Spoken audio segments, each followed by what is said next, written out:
Ho molti libri in casa, con testi di tango tradotti in italiano e devo confessare che, raramente ho avuto la voglia di dire: "Andiamo a leggere cosa significa questo tango", così, per una curiosità intellettuale.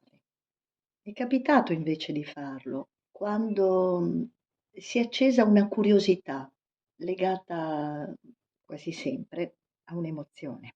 E quello del testo del tango, per chi non conosce la lingua così bene da capire immediatamente il significato, mentre sta andando la musica, e si trova magari in una milonga e magari sta ballando in quel momento ed è abbracciato a un ballerino ed è impegnato a fare qualche altra cosa, è un po' difficile.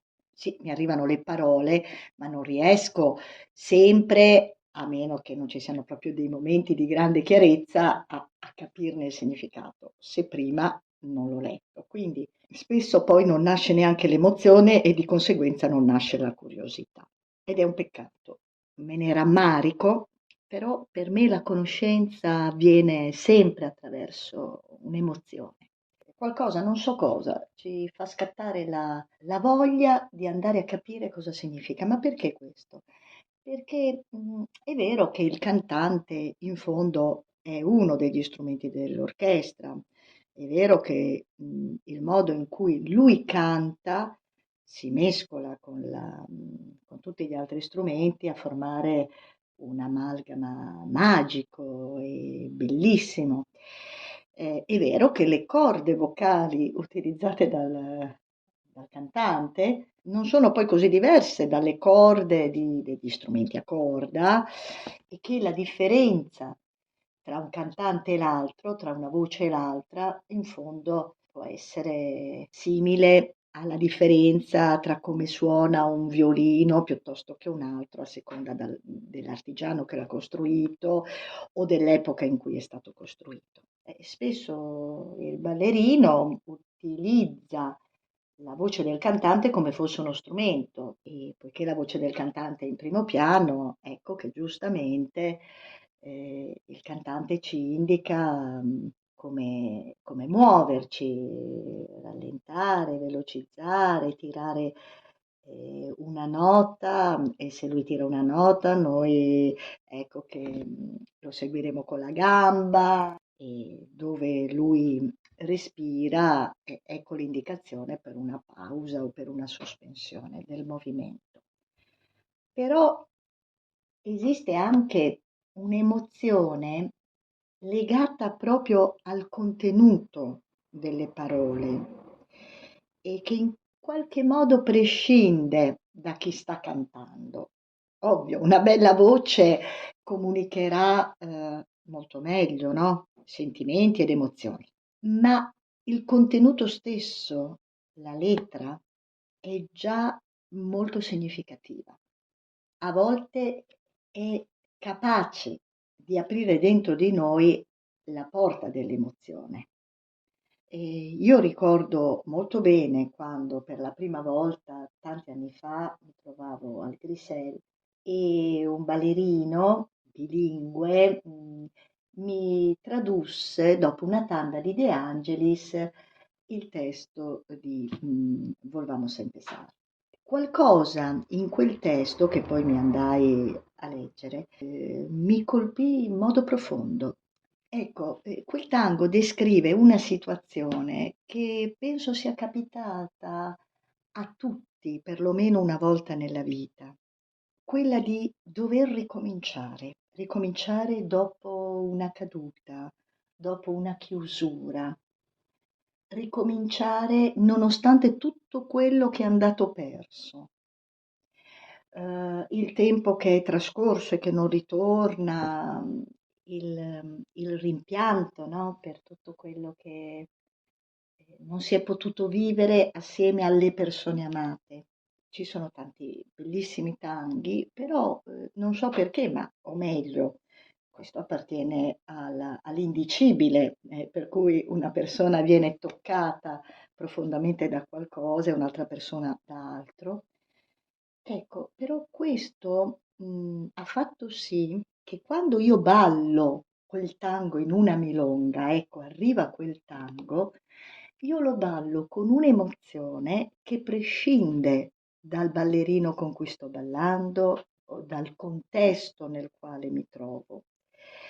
È il testo in quel momento che mi sta profondamente toccando e che mi porta anche a muovermi, sia pure in sintonia col l'altro ballerino, in un modo, come dire, più intimo, più profondo, no? Viceversa, questo appartiene anche alla sfera dell'allegria. E Nene dell'Abasto in particolare è un tango che mi fa ridere da matti. L'idea di questo ladro che per trovare lavoro presenta il curriculum di tutti i tipi di furti che è in grado di fare, che addirittura chiama a garanzia delle proprie capacità la sua fedina penale, no? Ecco, una volta mi è successo che mentre lo ballavo mi sono messa a ridere, poi ho un attimo anche spiegato dopo al ballerino perché, che mi guardava un po' così, perché mi è scoppiata una risata, perché capivo il testo e quindi era particolarmente divertente, no? Sentire la voce che diceva quelle parole. Ora, è vero, si può ballare bene ed emozionandosi anche senza capire le parole, ci sono poi tanti tanghi strumentali, non è necessario. Non è necessario, però fa parte di quelle porte dell'emozione che si trovano nella casa del tango e che sarebbe bello aprire per avere un'esperienza più ricca. Del resto, quando si balla ci si mette in sintonia con l'altro, ma soprattutto ci si mette in sintonia con la musica e con quel tango che sta suonando in quel momento.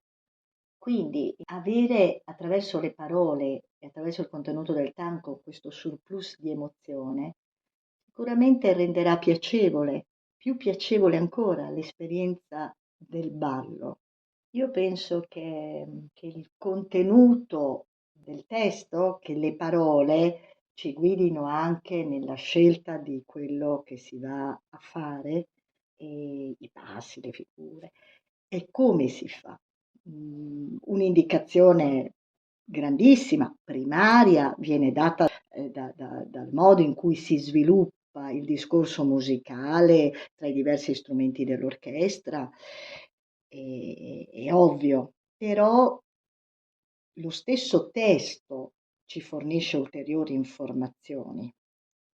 Non tutti i tanghi parlano di un amore passionale e anche descrivendo spesso dei temi universali, ad esempio il tempo che passa, l'amore che non ritorna, l'abbandono, eccetera, eccetera, ne parlano con sfumature diverse.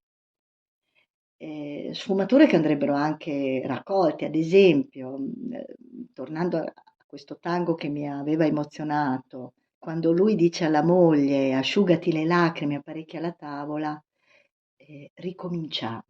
Allora, asciugati le lacrime indica un dolore condiviso con l'altro.